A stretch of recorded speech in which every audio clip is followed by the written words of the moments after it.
প্রোগ্রামে এসেছি সেই প্রোগ্রাম আমরা কর্মসূচি পালন করব। যারা ওখানে এসছে অবৈধ অযোগ্যভাবে টাকা দিয়ে, যে নেতাকে টাকা দিয়েছে তার বাড়ি যাক। এখানে কি করতে এসছে? এখানে ওদের কোনো কাজ নেই। পাস দেওয়ার অথরিটিকে কোথাও পাস দেওয়া হয়েছে? আমরা কাল 4:30 থেকে দাঁড়িয়ে আছি, কোথাও আমরা পাস পাইনি, পুলিশ প্রশাসন দেয়নি। পুলিশ প্রশাসনের কাছে আমরা জানতে চাইছি পাস দেওয়া হয়নি, আমরা বলতে পারবো না। তাহলে আজকের দিনে দাঁড়িয়ে এই পাসটা কোথা থেকে আসবে? এই আইডেন্টিটির অথরিটি কি আছে? কে পাস দিয়েছে? আমার মনে হয় এই প্রশাসনিক দুর্নীতি আরো একটা দুর্নীতির শিকার করতে যাচ্ছে।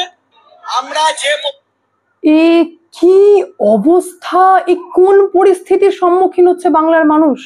মানে আপনারা ভাবতে পারছেন যে দুর্নীতি করে যারা আবার দুর্নীতির জন্য যাচ্ছে সেখানে ফাঁক পেয়ে আবার দুর্নীতি করে হচ্ছে। মানে নেত্রী, আপনি জানেন আপনার কন্ট্রোলে কিছু আছে নাকি জেনে শুনে আবারও এই মানে পাস বিক্রি করে দেওয়া হয়েছে রাতারাতি? আমি তো না মুখ্যমন্ত্রী মমতা ব্যানার্জির যে প্রেস কনফারেন্স করেছিলেন সেখানে না আমি শুনেছিলাম যে টেন্টেড আনটেন্টেড কে আলাদা করা হবে, না আমি শুনেছিলাম কোনো পাস বিতরণ করা হবে। আর ইতিমধ্যে আজকে প্রত্যেকেই নেতাজি স্টেডিয়ামে যেতেই দেখতে পাচ্ছি 2 রকম পাস। তার মানে খবরও ফেক না, চড়া চড়া দামে বিক্রি হয়েছে পাস। এটাতেও সিবিআই তদন্ত হবে নাকি? সমস্ত খবরের ডিটেলসে যাওয়ার আগে নমস্কার, আমি অদ্বিতীয়া রায়। আজকে আবার চলে এসেছি আমার ছোট্ট ইউটিউব চ্যানেল সঙ্গে অদ্বিতীয়ায়। আপনাদের সকলকে প্রণাম ও ভালোবাসা জানিয়ে আজকে লাইভ আমি এখান থেকে শুরু করি। আমি শুনে ভাবছি যে এই গভর্নমেন্ট মানে কে ভাই?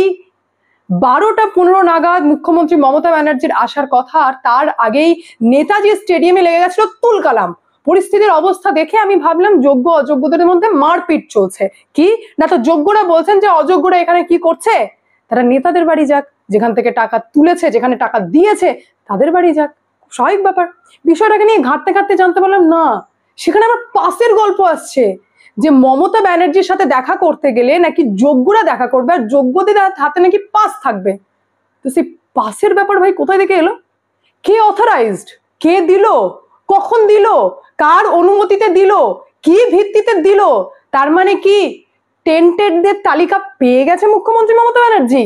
রাতারাতি নবান্নতে অ্যালাউট হয়ে গেল, মানে অ্যালোটেড হয়ে গেল, আর সেই বেসিসে ছাপাই হয়ে মানে বাছাই করা হয়ে গেল, আর ছাপাই করাও হয়ে গেল পাস। কারোর নাম খুঁজে পাওয়া যাচ্ছে না, কিচ্ছুটি খুঁজে পাওয়া যাচ্ছে না। দিদি, আপনি কিছু জানেন নাকি এটাও জানেন না? তার মানে এখান থেকে এটা প্রমাণিত যে তৃণমূল কংগ্রেস এই বিষয়েও দুর্নীতি করতে ওস্তাদ। ফাঁক পেতে দেরি। এক বেচারা যোগ্য প্রার্থীরা দাঁড়িয়ে রয়েছে যে মুখ্যমন্ত্রী কিছু বলবেন, দিদির কাছ থেকে কিছু আশা পাবো, কিছুর জন্য যাব, কিছু ভ্যালিড টপিকে কোয়েশ্চেন করব, কিন্তু তার আগেই তারা গলার স্বর চড়াচ্ছেন যে আবারও দুর্নীতি, আমাদের চাকরিও খেয়ে নিল, এবার চাকরি হারাদের কাছ থেকেও করে নিল দুর্নীতি, চাকরি হারাদের কাছ থেকেও পাসের নামে বিক্রি করে দিল পাস 500 টাকার ওপর দামে। বেশ কিছু খবর, যেমন আমি আপনাদের সামনে নিউজ হান্টার একটা খবর চালাচ্ছি যেখানে জানা যাচ্ছে যে 500 টাকায়, কিন্তু কিছু কিছু মিডিয়া বলছে নাকি চড়া দামে বিক্রি হয়েছে। ট্যাগলাইন করা হয়েছে দুর্নীতির ওপর দুর্নীতি, চড়া দামে বিক্রি হয়ে গেল মুখ্যমন্ত্রী সবার পাস। অভিযোগে তুলকালাম নেতাজি ইন্ডোরে। মানে এরপর এটার উপরও সিবিআই তদন্ত। ইন্সপেক্টররা ছিলেন, পুলিশরা চেক করেছেন পাস। তার মানে পুলিশ জানেন যে যোগ্য অযোগ্য পাস দেওয়া হচ্ছে, এরকম ব্যাপার আমরা কেউ জানতে পারলাম না। পুলিশ জানে, পুলিশ চেকিং করছে। আর সেই সভা থেকে 2 রকম পাস পাওয়া যাচ্ছে, 2 রকম লেখা। একটা ভিডিওতে যে লেখা দেখলেন পাসের সেটা, আর একটা আমি যেটা স্ক্রিনের সামনে আপনাদেরকে চালাচ্ছি দেখুন, বঞ্চিত শিক্ষক শিক্ষিকা, 2 রকম পাস ছাপাই করা হয়ে গেছে। কে করেছে, কোথা দিয়ে করেছে কেউ জানে না। খবর এবার শুনুন, রবিবার গোটা দিন ধরে চলেছে পাস বিতরণ, যেখানে কে এই পাস কে জারি করেছে তা স্পষ্ট নয়, না আছে তাতে কারোর নাম। পাস যারা পায়নি তাদের অভিযোগ এই পাস নিয়ে ফের দুর্নীতি করার চেষ্টা করেছে মুখ্যমন্ত্রী মমতা বন্দ্যোপাধ্যায়। রাতের অন্ধকারে পাস চুরি হয়ে গিয়েছে, বিক্রি হয়েছে চড়া দামে। মানে এখানেও অযোগ্যরা ঢুকে আবার টাকা দিয়ে পাস কিনে নিয়েছে।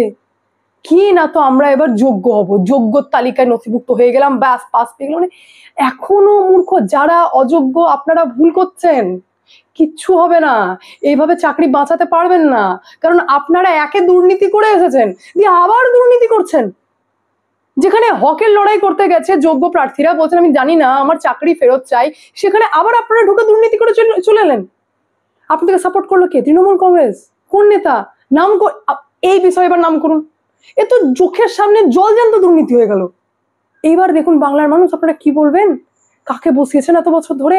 আমি তো মারাত্মক ডেভেলপমেন্ট সামনে এনেছি, যেটা নিয়ে ভেবেছিলাম ভিডিও করব, কিন্তু তার আগেই শুনলাম পাশে দুর্নীতি হয়ে গেছে।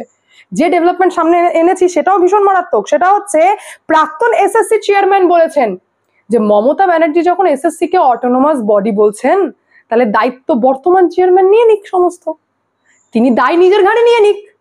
অটোনোমাস বডি এতদিন অটোনোমাস ভাবে চলেছে। সেই প্রাক্তন চেয়ারম্যান, যার নাম হচ্ছে চিত্তরঞ্জন মণ্ডল, তিনি বলছেন যে আমি এই কারণেই চাকরি ছেড়েছি, আমি এই কারণেই সরে এসেছি।